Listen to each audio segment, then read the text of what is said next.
మొన్న పెట్టిన give away విన్నర్‌కి ఈ శారీ అయితే పంపిస్తున్నాను. అడ్రెస్ అయితే సెండ్ చేశారు నాకు వాట్సాప్‌లో. ఇంకా నాకు ఇవాళ అయితే టైం కుదిరింది. ఇంకా 7:30 లోపైతే నేను కొరియర్ చేసేయాలి. సో వాళ్ళదొచ్చేసి ఆంధ్ర కాబట్టి ఈ 2, 3 డేస్‌లో అయితే వెళ్ళిపోతుంది. చూడండి ఎంత బావుందో. నాకైతే చాలా నచ్చింది హాఫ్ శారీ అయితే. క్వాలిటీ మాత్రానికి అసలు ఢోకానే లేదు. ఎంత బావుందో కదా హాఫ్ శారీ. నేనేదైనా చేస్తే బెస్టే ఇస్తా ఫ్రెండ్స్. అలాగైతేనే ఇస్తా, లేకపోతే చెయ్యను. ఎందుకంటే మనం చేసినా మంచివి ఇవ్వకపోతే వాళ్ళేదో అనుకుంటారని కాదు, కానీ నా మనస్సాక్షే ఒప్పదు. నన్ను నేనే క్వశ్చన్ చేసుకుంటా. చాలా సెల్ఫిష్ అయ్యలు, నీకైతే ఒకలాగా వేరే వాళ్ళకి ఒకలాగా అనేసి. నేను ఏది చేసినా బెస్టే ఇస్తాను, బెస్టే చేస్తాను కూడా. సో శారీ అయితే చాలా చాలా బాగుంది ఫ్రెండ్స్. నేనైతే చాలా హ్యాపీ అనమాట. నిన్న నేను కొంచెం పనిలో ఉండి వీడియో అయితే పెట్టలేదు, కానీ కమ్యూనిటీలో అయితే పోస్ట్ చేశాను. సో సిస్టర్ అయితే చూసుకొని వెంటనే నాకు రిప్లై అయితే ఇచ్చారు. సో అలాగే వాళ్ళ అడ్రస్ కూడా సెండ్ చేశారు. ఇంకా ఆ రోజైతే అవ్వలేదు, అందుకే ఇవాళ అయితే పంపిస్తున్నాను. చాలా thank you so much sister. ఇలాగే మన ఛానల్ని చూడండి వీడియోస్. అలాగే 1 lakh సబ్స్క్రైబర్స్ అయిన తర్వాత చాలా ఉన్నాయి నాకైతే కోరికలు. మంచిగా ఫుడ్ డొనేట్ చేయాలి, ఇంకా ఈ వింటర్ సీజన్లో ఇంకా బ్లాంకెట్స్ ఇవ్వాలి అనేసి.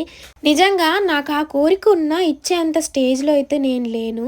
సో ప్రతిదీ కూడా మా సొంత కష్టంతోనే మేము ప్రతి ఒక్క వాటిని బిల్డ్ చేసుకుంటూ వస్తున్నాము.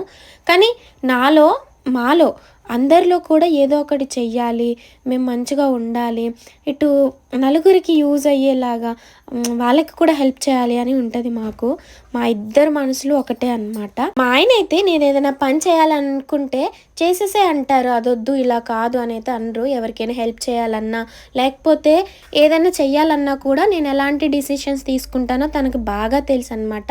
సో ఇలాగా పాజిటివ్గా మనల్ని సపోర్ట్ చేసే హస్బెండ్ ఉండడం చాలా మంచి విషయమే కదా. సో మీరేమంటారో కామెంట్ సెక్షన్లో షేర్ చేయండి.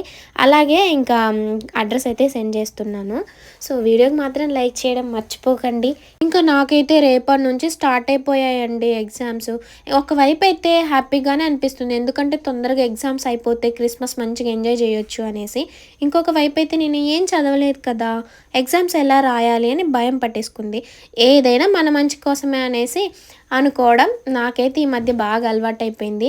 ఏదైనా కీడు జరిగిందనుకోండి, దాని వెనకాల గొప్ప మేలే ఉంటుంది. ప్రతిదీ కూడా ఓకే నా మంచికే, అయితే ఏంలే అని పాజిటివ్గానే తీసుకోవాలండి. నెగిటివ్గా ఏది కూడా తీసుకోకూడదు.